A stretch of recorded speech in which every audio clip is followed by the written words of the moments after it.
রাসূলুল্লাহ সাল্লাল্লাহু আলাইহি ওয়াসাল্লামের মুজিজা। মুজাহিদ থেকে বর্ণিত, তিনি বলেন, আবু হুরায়রা রাযিয়াল্লাহু বলতেন, আল্লাহর কসম, যিনি ছাড়া কোনো হক ইলাহ নেই, আমি ক্ষুধার যন্ত্রণায় উপুড় হয়ে পড়ে থাকতাম, আর কখনো পেটে পাথর বেঁধে রাখতাম। একদা আমি তাদের অর্থাৎ রাসূলুল্লাহ সাল্লাল্লাহু আলাইহি ওয়াসাল্লামের সাহাবীদের রাস্তায় বসেছিলাম। সেখান দিয়ে তারা বের হতেন। আবু বক্কর রাযিয়াল্লাহু রাস্তা দিয়ে যাচ্ছিলেন। আমি তাকে কোরআনের একটি আয়াত সম্পর্কে প্রশ্ন করলাম। আমি এ উদ্দেশ্যেই তা করলাম যেন তিনি আমাকে কিছু খেতে দিয়ে পরিতৃপ্ত করেন।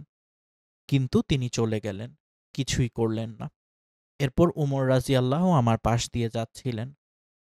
তাকেও সেই একই উদ্দেশ্যে কোরআনের একটি আয়াত সম্পর্কে প্রশ্ন করলাম, কিন্তু তিনিও চলে গেলেন, কিছুই করলেন না। অতঃপর আবুল কাসেম অর্থাৎ রাসূলুল্লাহ সাল্লাল্লাহু আলাইহি ওয়াসাল্লাম আমার পাশ দিয়ে যাচ্ছিলেন। আমাকে দেখে তিনি মুচকি হাসলেন।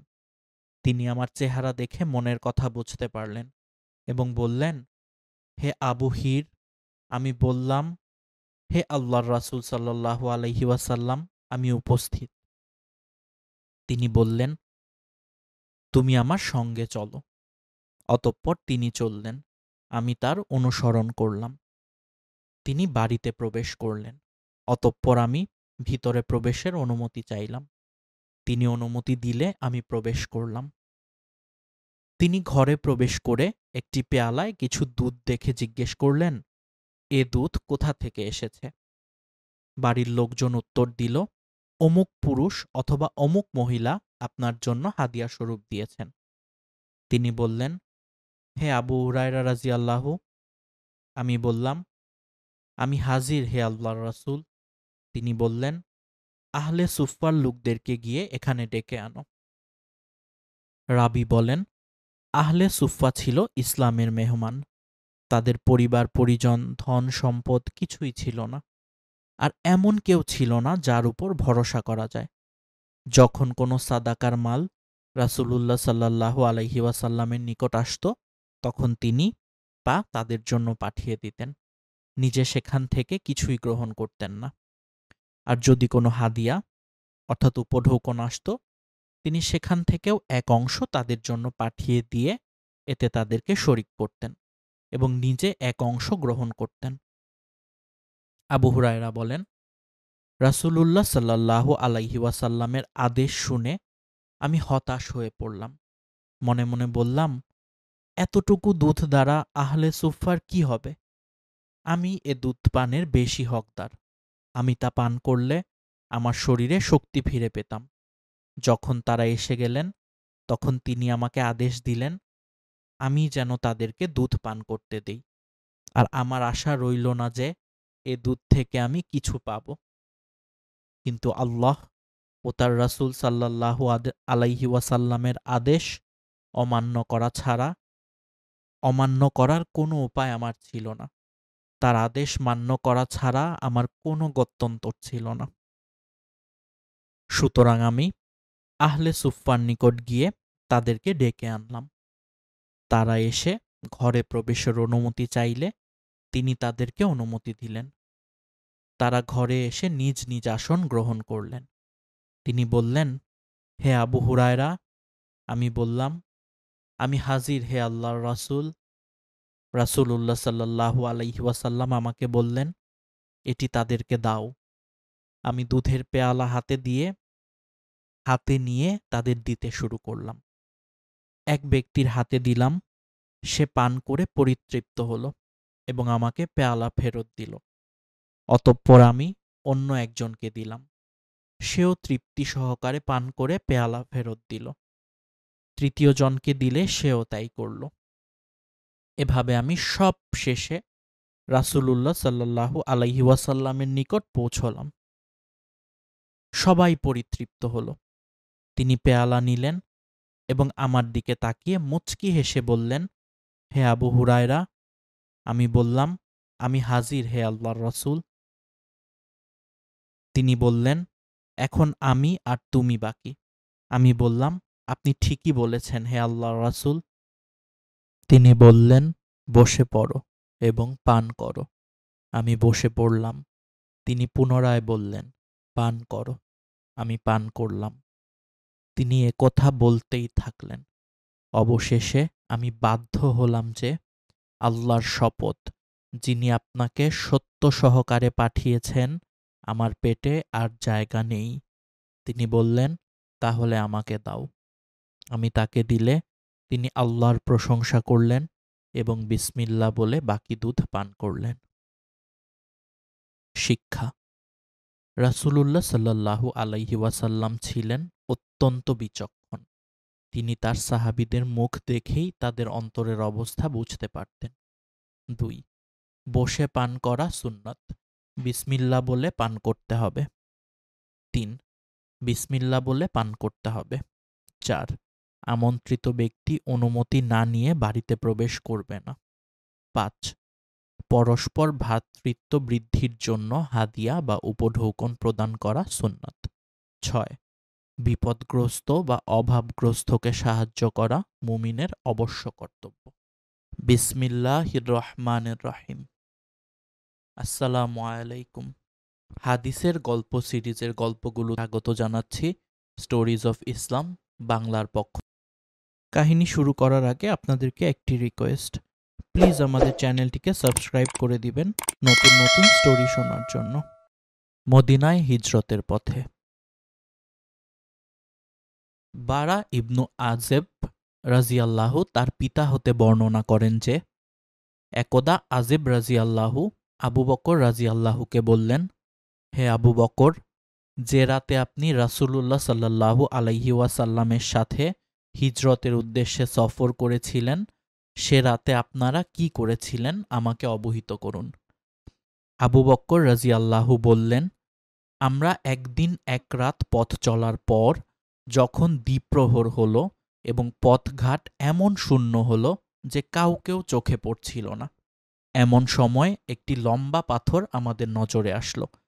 তার পাশে যথেষ্ট ছায়া ছিল, সেখানে রোদ পড়ত না। আমরা সেখানে অবতরণ করলাম এবং আমি নিজ হাতে রাসূলুল্লাহ সাল্লাল্লাহু আলাইহি ওয়াসাল্লামের জন্য কিছু জায়গা সমান করলাম, যাতে তিনি শয়ন করতে পারেন। এরপর একটি চাদর বিছিয়ে তাকে বললাম, হে আল্লাহর রাসূল, আপনি ঘুমান, আমি আপনাকে পাহারা দিচ্ছি ও সব দিক খেয়াল রাখছি। তিনি ঘুমিয়ে পড়লে আমি বের হয়ে চতুর্দিক থেকে তাকে পাহারা দিতে থাকলাম।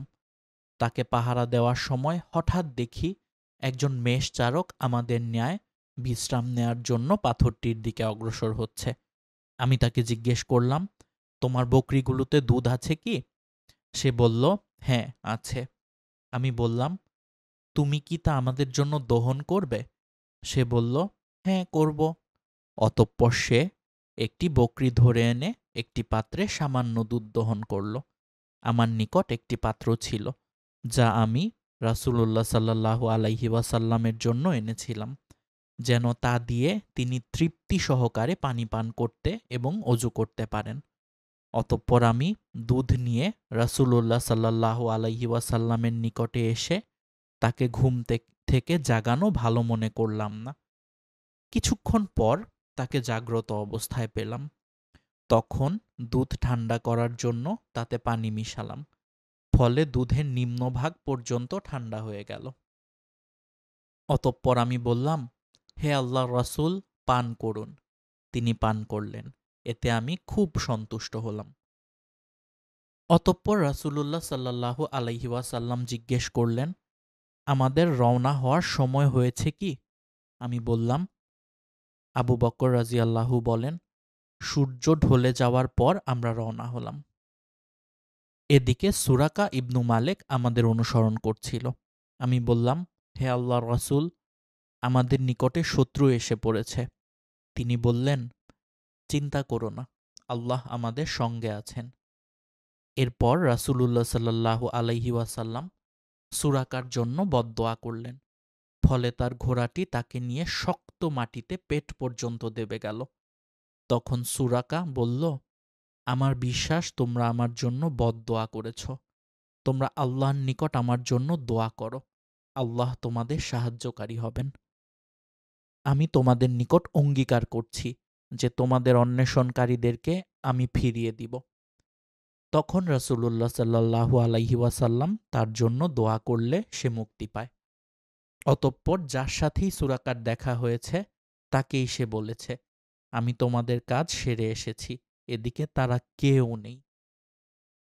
এমনিভাবে যার সাথেই তার সাক্ষাৎ হতো তাকেই সে ফিরিয়ে দিত। শিক্ষা: সর্বক্ষেত্রে যথাযথভাবে নেতার আনুগত্য করা, প্রয়োজনে জীবন দিতে প্রস্তুত থাকা। বিশেষ ক্ষেত্রে মহৎ ব্যক্তিগণকে ঘুম থেকে ডেকে না তোলা বিচক্ষণতার পরিচয়। যে কোনো বিপদে একমাত্র মহান আল্লাহর প্রতি অবিচল আস্থা রাখা। আল্লাহ তাআলা শত্রু বা জালেমদেরকে অনেক সময় প্রকাশ্যে লাঞ্ছিত করে থাকেন। আজকের দ্বিতীয় ঘটনা। জাবের রাজিয়াল্লাহুহের মেহমানদারি ও রাসূল সাল্লাল্লাহু আলাইহি ওয়াসাল্লামের মুজিজা। জাবের রাজিয়াল্লাহু বলেন, খন্দকের যুদ্ধের প্রাক্কালে আমরা পরিখা খনন করছিলাম। এমন সময় একটা শক্ত পাথর দেখা দিল। তখন লোকেরা রাসূলুল্লাহ সাল্লাল্লাহু আলাইহি ওয়াসাল্লামের নিকট এসে বলল, পরিখা খননকালে একটি শক্ত পাথর পাওয়া গেছে। তিনি বললেন, আচ্ছা, আমি নিজেই খন্দকের মধ্যে নামব। অতঃপর তিনি দাঁড়ালেন। সে সময় তার পেটে পাথর বাঁধা ছিল। আর আমরাও তখন ৩ দিন পর্যন্ত কিচ্ছু খেতে পাইনি। রাসূলুল্লাহ সাল্লাল্লাহু আলাইহি ওয়াসাল্লাম কোদাল হাতে নিয়ে পাথরটির উপর আঘাত করলে তা চূর্ণ বিচূর্ণ হয়ে বালুকণায় পরিণত হয়।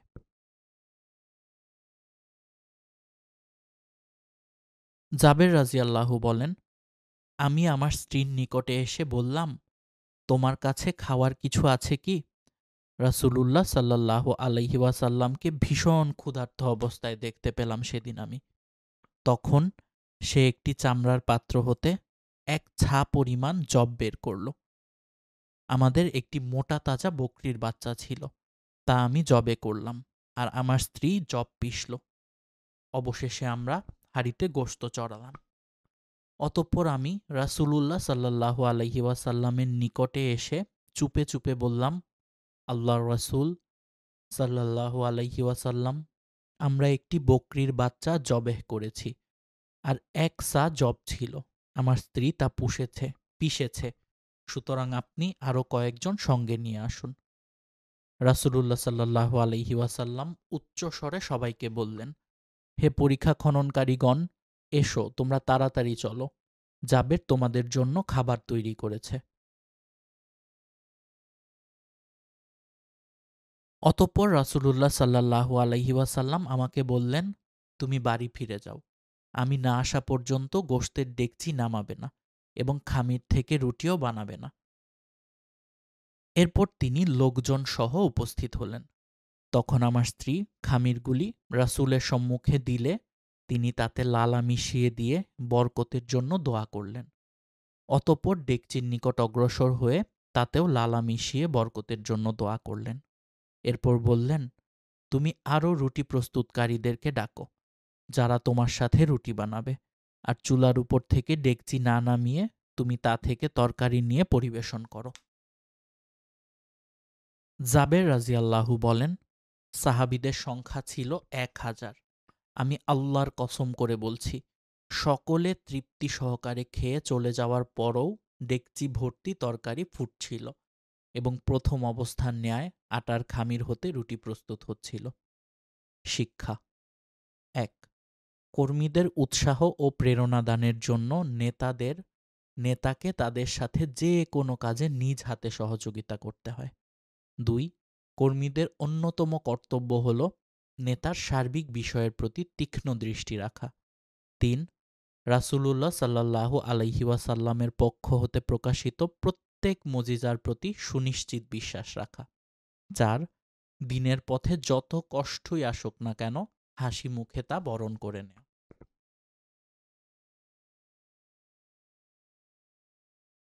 আজকের তৃতীয় কাহিনী। রোমান সম্রাট হিরাক্লিয়াসের দরবারে আবু সুফিয়ান। ৭ম হিজরি ৬২৯ খ্রিস্টাব্দ। মক্কার কাফেরদের কুরাইশদের সাথে রাসূলুল্লাহ সাল্লাল্লাহু আলাইহি ওয়াসাল্লামের হুদাইবিয়ার সন্ধি স্বাক্ষরিত হয়েছে। যে ইসলামের নাম শুনলে জ্বলে উঠত কুরাইশদের গা, আজ সেই কুরাইশগণ স্পষ্টত স্বীকৃতি দিল ইসলামকে একটি শক্তিশালী ধর্ম হিসেবে। রাসূলুল্লাহ সাল্লাল্লাহু আলাইহি ওয়াসাল্লাম নদীর মোহনায় এসে তার সাধনার স্রোতধারায় শুনতে পেলেন মহাসাগরের কল্লোল। তাই তিনি মনস্থ করলেন বিশ্বের শক্তিশালী রাজা এবং বাদশাহদের নিকট ইসলামের সুমহান বার্তা পৌঁছে দেবেন। তৎকালীন বিশ্বের বুকে রোম ও পারস্য ছিল সবচেয়ে ক্ষমতাধর শক্তিশালী সাম্রাজ্য। রোমান সাম্রাজ্যের শাসনকর্তা ছিলেন সম্রাট হিরাক্লিয়াস। রাসূলুল্লাহ সাল্লাল্লাহু আলাইহি ওয়াসাল্লাম প্রখ্যাত সাহাবী দেহিয়া কালবি রাযিয়াল্লাহুকে ইসলামের দাওয়াতপত্র দিয়ে তার কাছে প্রেরণ করলেন। সম্রাট হিরাক্লিয়াস ওই সময় জেরুজালেমে অবস্থান করছিল। এদিকে কুরাইশ নেতা আবু সুফিয়ান, তখনও তিনি মুসলিম হননি, ব্যবসা উপলক্ষে সিরিয়াতে অবস্থান করছিলেন।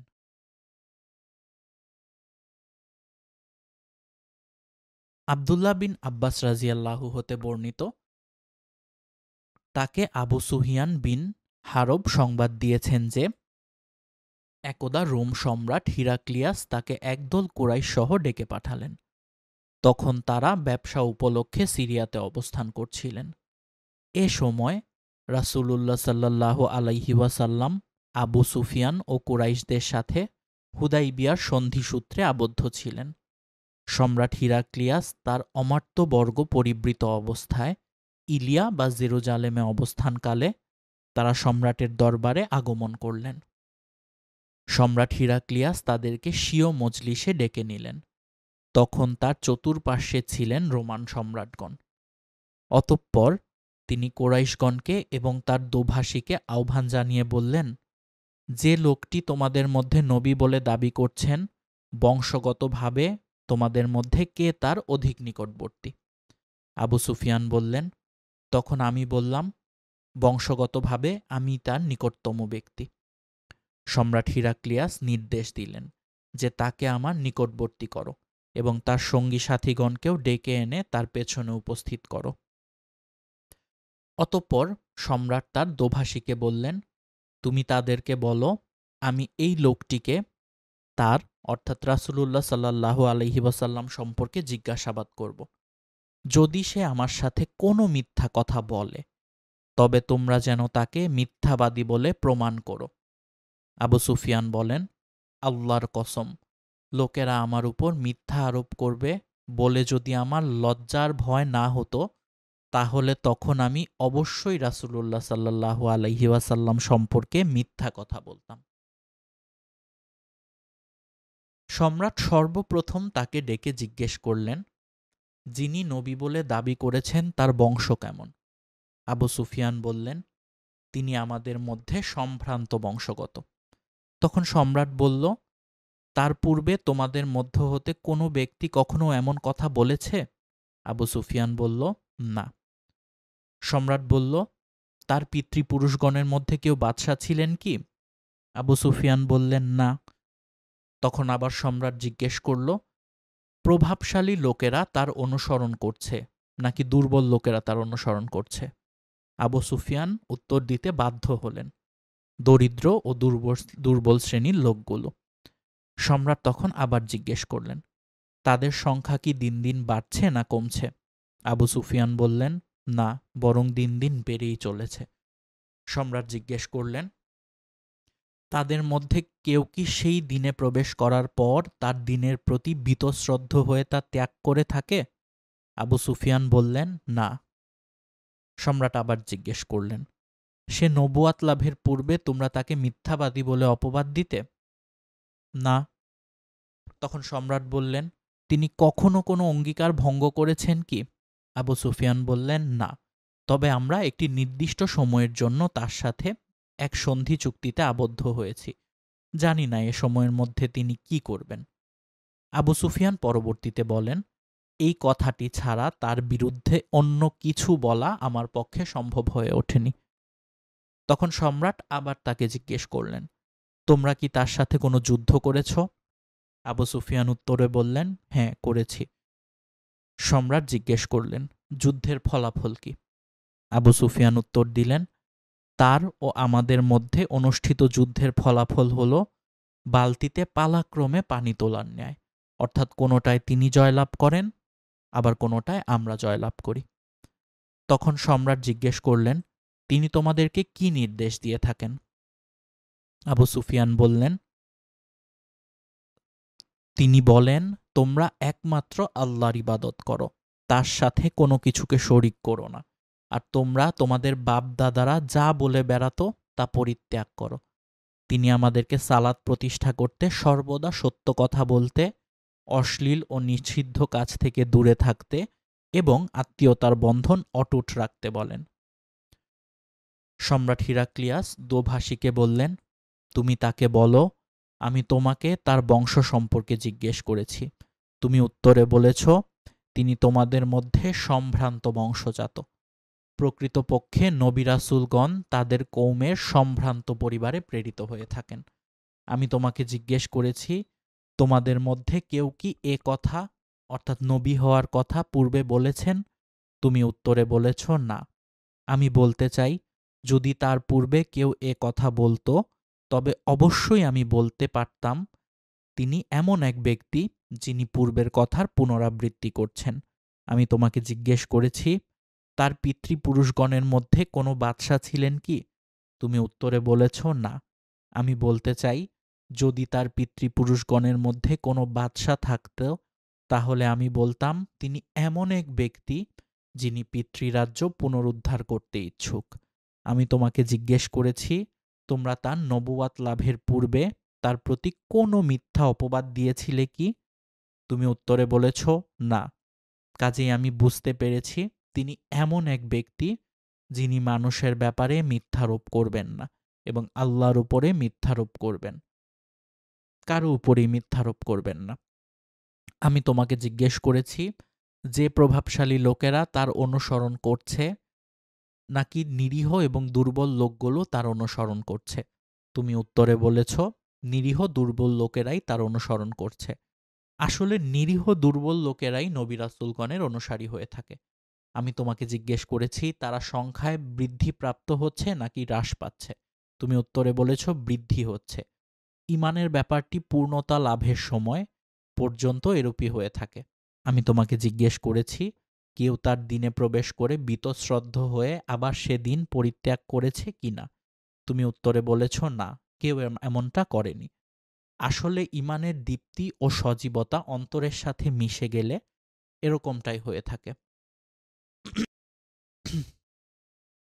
আমি তোমাকে জিজ্ঞেস করেছি, তিনি কোনো প্রতিশ্রুতি ভঙ্গ করেছেন কিনা? তুমি উত্তরে বলেছ, না। নবী রাসূলগণ এরূপই প্রতিশ্রুতি ভঙ্গ করেন না। আমি তোমাকে জিজ্ঞেস করেছি, তিনি তোমাদেরকে কি নির্দেশ প্রদান করেন?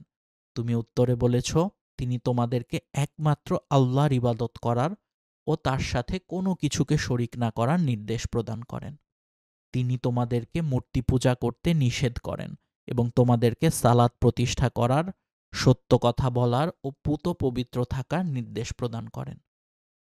তুমি যা বলেছ তা যদি সত্যি হয়, তবে তিনি অত্যল্পকালের মধ্যেই আমার এ পদদ্বয়ের নিম্নবর্তী স্থানের, অর্থাৎ সিরিয়ার মালিক হওয়ার সৌভাগ্য লাভ করবেন। আমি নিশ্চিত জানতাম তার আবির্ভাব হবে, কিন্তু তিনি যে তোমাদের মধ্য হতে হবেন, এ কথা ভাবতে পারিনি। আমি যদি যথাযথভাবে তার নিকটে পৌঁছতে পারব বলে জানতে পারতাম, তাহলে আমি তার সাথে সাক্ষাতের উদ্দেশ্যে সম্ভাব্য সর্বপ্রকার কষ্ট স্বীকার করতাম। আর আমি যদি তার নিকটে থাকতাম, তাহলে অবশ্যই আমি তার পা ধুয়ে দিতাম।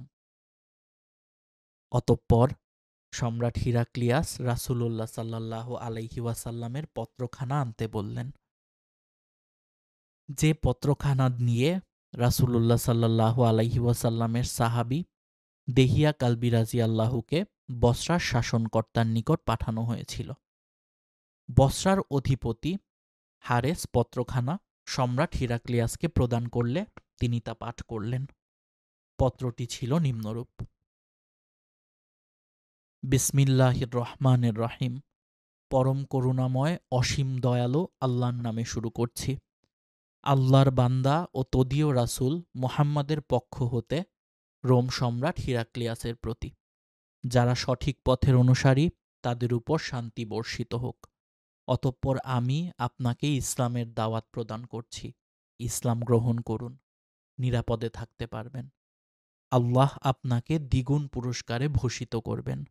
আর যদি মুখ ফিরিয়ে নেন তাহলে সকল প্রজার পাপ আপনার উপর বর্তাবে। হে আহলে কিতাব, তোমরা একটি কথার দিকে চলে এসো, যে কথাটি আমাদের ও তোমাদের মধ্যে অভিন্ন। আমরা যেন আল্লাহ ব্যতীত অন্য কারো ইবাদত না করি, তার সাথে অন্য কোনো কিছুকে শরিক না করি, এবং আমাদের কেউ যেন আল্লাহ ছাড়া অপর কাউকে প্রভু হিসেবে গ্রহণ না করি। যদি তারা মুখ ফিরিয়ে নেয় তবে তাদের বলে দাও, তোমরা সাক্ষী থাকো যে আমরা মুসলিম।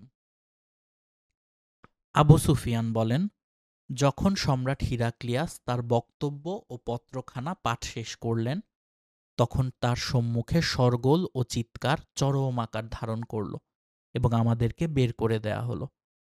তখন আমি আমার সঙ্গী সাথীদেরকে বললাম, আবু কাবসার অর্থাৎ মুহাম্মদ ছেলের বিষয় তো শক্তিশালী হয়ে উঠেছে।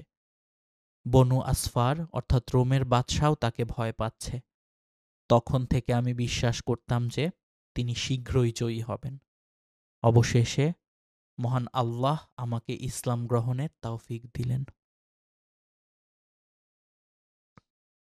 শিক্ষা: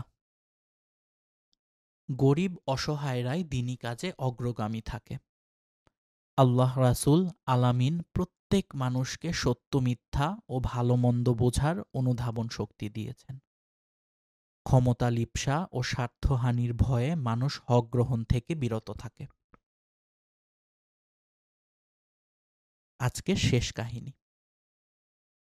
সৃষ্ট জীবের প্রতি দয়া।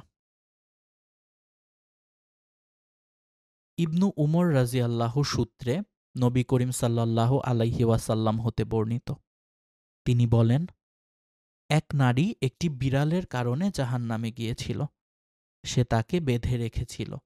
সে তাকে খাবারও দেয়নি, ছেড়েও দেয়নি, যাতে সে জমিনের পোকামাকড় খেতে পারত। আবু হুরায়রা রাজিয়াল্লাহু সূত্রে আল্লাহর রাসূল সাল্লাল্লাহু আলাইহি ওয়াসাল্লাম হতে বর্ণিত, তিনি বলেন, এক ব্যভিচারিণীকে ক্ষমা করে দেয়া হয়। সে একটি কুকুরের কাছ দিয়ে যাচ্ছিল। তখন সে দেখতে পেল কুকুরটি একটি কূপের পাশে বসে হাঁপাচ্ছে। রাবী বলেন, পিপাসায় তার প্রাণ প্রায় ওষ্ঠাগত ছিল। তখন সেই নারী তার মোজা খুলে তার ওড়নার সঙ্গে বাঁধল। অতঃপর সে কূপ হতে পানি তুলল এবং কুকুরটিকে পানি পান করাল। এ কারণে তাকে ক্ষমা করে দেয়া হল। শিক্ষা: পশু পাখির প্রতি সর্বদা সহানুভূতিশীল হতে হবে। দানের ফজিলত। আবু হুরায়রা রাজিয়াল্লাহু হতে বর্ণিত, রাসূলুল্লাহ সাল্লাল্লাহু আলাইহি ওয়াসাল্লাম বলেন, এক ব্যক্তি একটি মাঠে অবস্থান করছিল। এমন সময় সে মেঘের মধ্যে একটি শব্দ শুনতে পেল, অমুকের বাগানে পানি দাও। অতঃপর সেই মেঘমালা সেই দিকে সরে গেল এবং এক প্রস্তরময় স্থানে বৃষ্টি বর্ষণ করল। তখন দেখা গেল সেখানকার নালাগুলির মধ্যে একটি নালা সমস্ত পানি নিজের মধ্যে ঢুকিয়ে নিল। তখন সে ব্যক্তি পানির দিকে এগিয়ে গেল এবং দেখল যে এক ব্যক্তি তার বাগানে দাঁড়িয়ে সেচ যন্ত্র দ্বারা পানি সেচ দিচ্ছে। তখন সে তাকে জিজ্ঞেস করল, হে আল্লাহর বান্দা, তোমার নাম কি? ব্যক্তিটি জবাবে বলল, আমার নাম অমুক, যে নাম সে মেঘের মধ্যে শুনেছিল। তখন লোকটি বলল, হে আল্লাহর বান্দা, তুমি কেন আমার নাম জিজ্ঞেস করলে? সে বলল, এই পানি যেই মেঘের, তার মধ্যে আমি একটি শব্দ শুনেছি যে তোমার নাম করে বলা হয়েছে, অমুকের বাগানে পানি দাও। হে আল্লাহর বান্দা, বলো, তুমি তা দ্বারা কি কি কাজ করো? সে উত্তরে বলল, যখন তুমি একথা বললে তখন শুনো, এই বৃষ্টির পানিতে যা উৎপাদন হয় তার প্রতি আমি দৃষ্টিপাত করি এবং তা ভাগ করি। ১ ভাগ দান করি, ১ ভাগ আমি ও আমার পরিবার খাই এবং অপর ভাগ জমিতে লাগাই। শিক্ষা: অভাবগ্রস্তদেরকে দান করলে সম্পদ কমে যায় না, বরং বৃদ্ধিপ্রাপ্ত হয়। লোক দেখানো আমলের ভয়াবহ পরিণতি। আবু হুরায়রা রাযিয়াল্লাহু হতে বর্ণিত, তিনি বলেন, রাসূলুল্লাহ সাল্লাল্লাহু আলাইহি ওয়াসাল্লাম বলেছেন, কিয়ামতের দিন সর্বপ্রথম যে ব্যক্তির বিচার করা হবে সে হবে একজন ধর্মযুদ্ধে শাহাদত বরণকারী শহীদ। তাকে আল্লাহর নিকট উপস্থিত করা হবে। অতঃপর আল্লাহ পাক তাকে দুনিয়াতে প্রদত্ত নেয়ামতসমূহের কথা স্মরণ করিয়ে দিবেন, আর সেও তা স্মরণ করবে। এরপর আল্লাহ তাআলা তাকে জিজ্ঞেস করবেন, দুনিয়াতে তুমি কি আমল করেছ? উত্তরে সে বলবে, আমি তোমার সন্তুষ্টির জন্য কাফেরদের সাথে লড়াই করেছি, এমনকি শেষ পর্যন্ত শহীদ হয়েছি। তখন আল্লাহ বলবেন, তুমি মিথ্যা বলছ, বরং তোমাকে যেন বীর বাহাদুর বলা হয় সেজন্য তুমি লড়াই করেছ, আর তোমার অভিপ্রায় অনুযায়ী তোমাকে দুনিয়াতে তা বলাও হয়েছে। অতঃপর তার ব্যাপারে আদেশ দেয়া হবে। তখন তাকে উপুর করে টেনে হিঁচড়ে জাহান্নামে নিক্ষেপ করা হবে। অতঃপর সে ব্যক্তিকে বিচারের জন্য উপস্থিত করা হবে, যে নিজে দ্বীনি ইলম শিক্ষা করেছে এবং অপরকে শিক্ষা দিয়েছে, আর পবিত্র কোরআন অধ্যয়ন করেছে এবং অপরকে শিক্ষা দিয়েছে। তাকে আল্লাহ পাকের দরবারে হাজির করা হবে। অতঃপর তিনি তাকে নেয়ামতসমূহের কথা স্মরণ করিয়ে দিবেন এবং সেও তা স্মরণ করবে। অতঃপর আল্লাহ তাআলা তাকে জিজ্ঞেস করবেন, এই সমস্ত নেয়ামতসমূহের শুকরিয়া জ্ঞাপনের জন্য তুমি কি আমল করেছ? উত্তরে সে বলবে, আমি স্বয়ং দ্বীনি ইলম শিক্ষা করেছি এবং অপরকে শিক্ষা দিয়েছি এবং তোমার সন্তুষ্টির নিমিত্তে কোরআন তেলাওয়াত করেছি। তখন আল্লাহ বলবেন, তুমি মিথ্যা বলছ, আমার সন্তুষ্টির জন্য নয়, বরং তুমি এজন্য ইলম শিক্ষা করেছ যেন তোমাকে বিদ্বান বলা হয়, আর এজন্য কোরআন অধ্যয়ন করেছ যাতে তোমাকে কারি বলা হয়,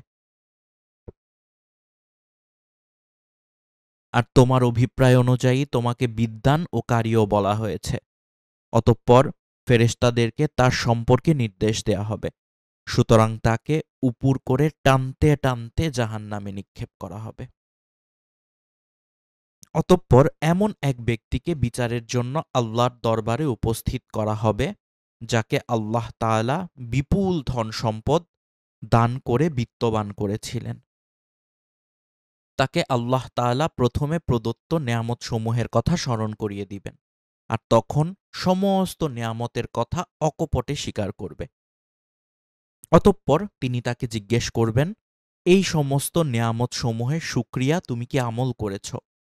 উত্তরে সে বলবে, যে সমস্ত ক্ষেত্রে ধন সম্পদ ব্যয় করলে তুমি সন্তুষ্ট হবে, তোমার সন্তুষ্টির জন্য সেসব খাতের একটি পথেও ব্যয় করতে ছাড়িনি।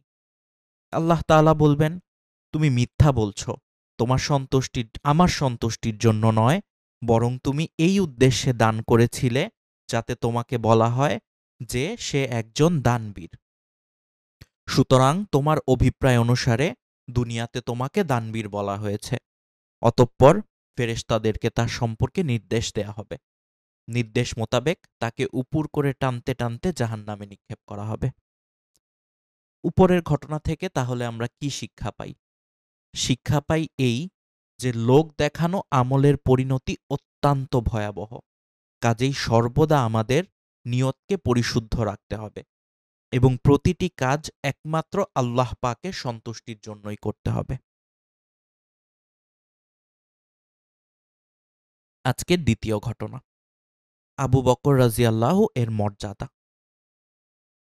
আবু দারদা রাদিয়াল্লাহু হতে বর্ণিত, তিনি বলেন, আমি নবী করিম সাল্লাল্লাহু আলাইহি ওয়াসাল্লামের নিকট উপবিষ্ট ছিলাম।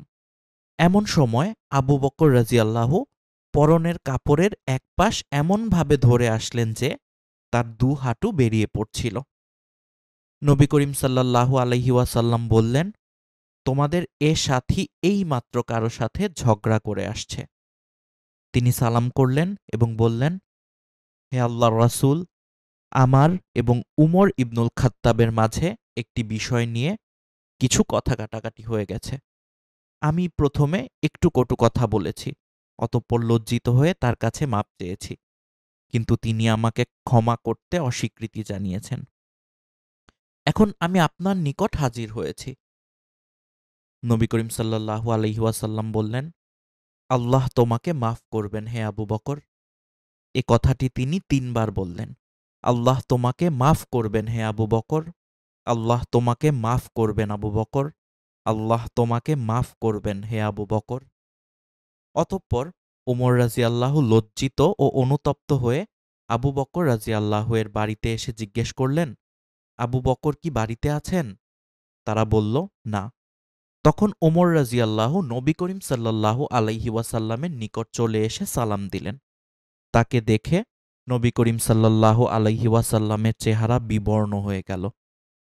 আবু বকর রাজিয়াল্লাহু ভীত হয়ে নতজানু হয়ে বললেন, হে আল্লাহর রাসূল, আমি প্রথমে অন্যায় করেছি। এ কথাটি তিনি ২ বার বললেন। তখন নবী করিম সাল্লাল্লাহু আলাইহি ওয়াসাল্লাম বললেন, আল্লাহ যখন আমাকে তোমাদের নিকট রাসূল রূপে প্রেরণ করেছেন, তখন তোমরা সবাই বলেছ, তুমি মিথ্যা বলছ। আর আবু বকর বলেছে, আপনি সত্য বলেছেন।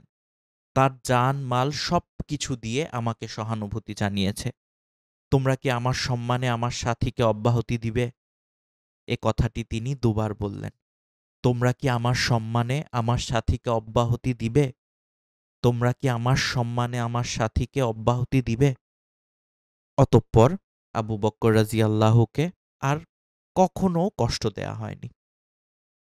শিক্ষা: ক্ষমা মহত্বের লক্ষণ। রাসূলুল্লাহ সাল্লাল্লাহু আলাইহি ওয়াসাল্লামের প্রতি আবু বকর রাদিয়াল্লাহু এর ভালোবাসা ও সাহায্য সহানুভূতি ছিল প্রবাদতুল্য।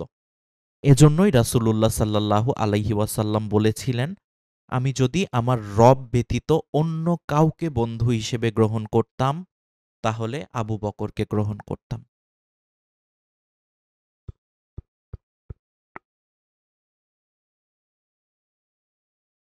আজকের তৃতীয় ঘটনা, আবু যর রাদিয়াল্লাহু এর ইসলাম গ্রহণ।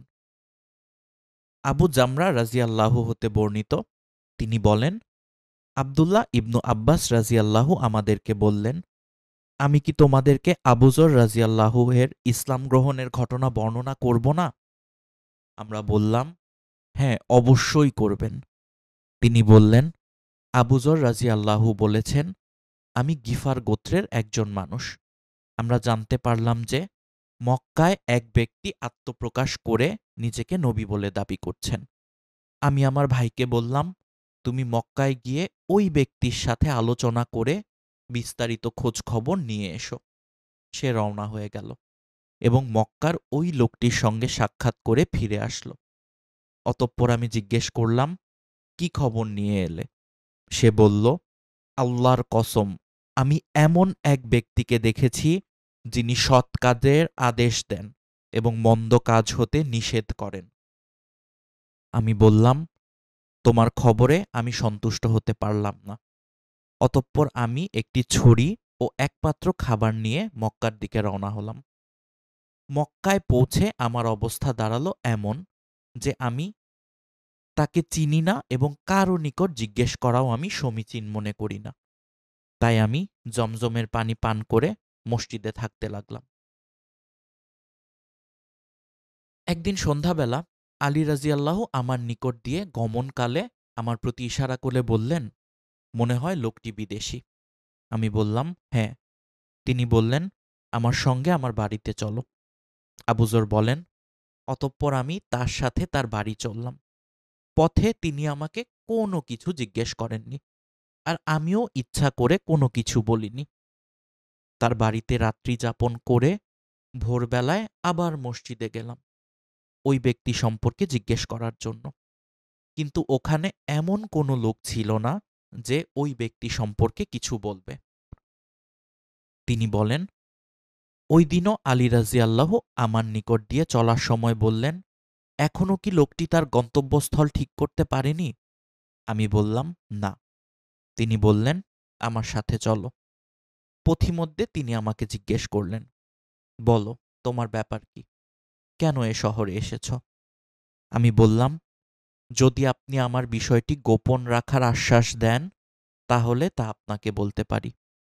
তিনি বললেন, নিশ্চয়ই আমি গোপন করব। আমি বললাম, আমরা জানতে পেরেছি এখানে এমন এক লোকের আবির্ভাব হয়েছে যিনি নিজেকে নবী বলে দাবি করেন। আমি তার সঙ্গে আলাপ আলোচনা করার জন্য আমার ভাইকে পাঠিয়েছিলাম, কিন্তু সে ফেরত গিয়ে আমাকে সন্তোষজনক কোনো কিছু বলতে পারেনি। তাই নিজে দেখা করার ইচ্ছা নিয়ে এখানে আগমন করেছি। আলী রাদিয়াল্লাহু বললেন, তুমি সঠিক পথপ্রদর্শক পেয়েছ। আমি এখনই তার কাছে উপস্থিত হওয়ার জন্য রওনা হয়েছি। তুমি আমাকে অনুসরণ করো এবং আমি যে গৃহে প্রবেশ করব তুমিও সে গৃহে প্রবেশ করবে। রাস্তায় যদি তোমার বিপজ্জনক কোনো লোক দেখতে পাই তবে আমি জুতা ঠিক করার অজুহাতে দেয়ালের পার্শ্বে সরে দাঁড়াব, যেন আমি জুতা ঠিক করছি, আর তুমি চলতেই থাকবে। আলী রাদিয়াল্লাহু পথ চলতে শুরু করলেন। আমিও তার অনুসরণ করতে শুরু করলাম এবং তার পিছু পিছু চলতে লাগলাম। তিনি নবী করিম সাল্লাল্লাহু আলাইহি ওয়াসাল্লামের নিকট প্রবেশ করলে আমিও তার সঙ্গে ঢুকে পড়লাম।